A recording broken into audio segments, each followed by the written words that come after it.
टिक news. इसमें कोई शक नहीं है कि भारतीय जनता पार्टी जब से एकनाथ शिंदे के साथ हाथ मिलाकर महाराष्ट्र में नई सरकार का गठन कर बैठी है, तब से ही महाराष्ट्र के विपक्षियों के निशाने पर भारतीय जनता पार्टी और खासकर सबसे ज्यादा उप मुख्यमंत्री देवेंद्र फडणवीस बने हुए हैं।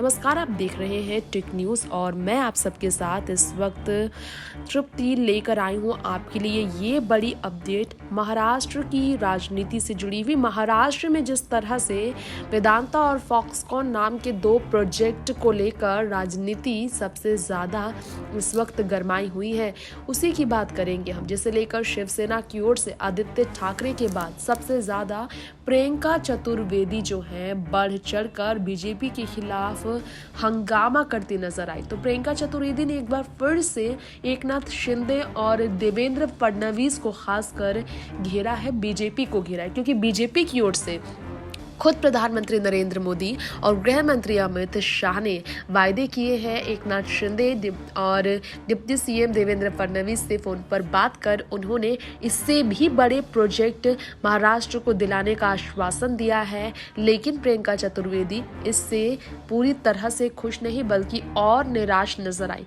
प्रियंका चतुर्वेदी ने कहा इस तरह की स्थिति पर कि वाकई में सोचने की जरूरत है।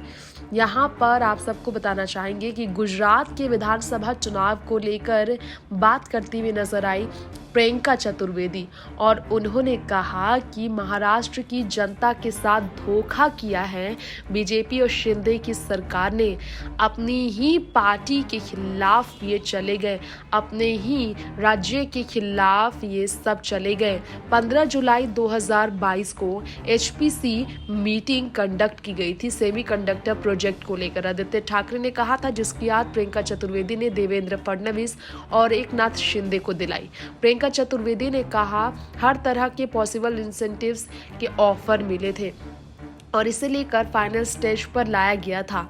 अब अघाड़ी सरकार जब महाराष्ट्र में थी तो पूरी तरह से कोशिश कर रही थी कैसे भी महाराष्ट्र में वेदांता और फॉक्सकॉन प्रोजेक्ट को पूरी तरह से तैयार किया जाए। पुणे में से लेकर आयोजन भी रखा जाना था, जिसे लेकर राज ठाकरे ने भी महाराष्ट्र की सरकार पर सवाल खड़े किए।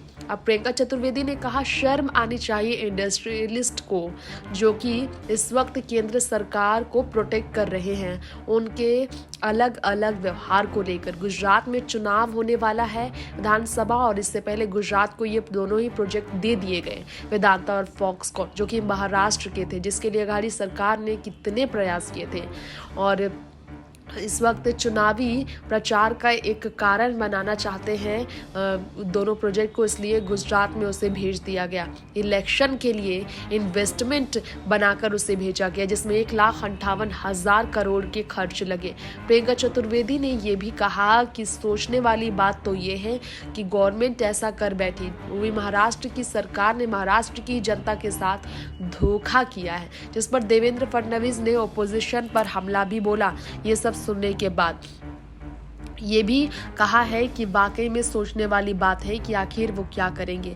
जरा जान लीजिए कि आप किस तरह से देवेंद्र फडणवीस ने भी हमला बोला। फडणवीस जो कि काफ़ी ज़्यादा निराश नजर आए इस तरह के हमले होने पर, देवेंद्र फडणवीस ने खुलकर स्टेटमेंट दिया। उन्होंने कहा गुजरात में चीप प्लांट की अगर बात की जाए तो वेदांता ने कहा था इंडिपेंडेंट चॉइस है ये, और इस तरह से खुद को बचाने की कोशिश देवेंद्र फडणवीस ने की, पार्टी को बचाने की कोशिश की। इंडिपेंडेंट चॉइस था वेदांता के चीफ यानी कि अनिल अग्रवाल का, ये हमारी चॉइस नहीं थी।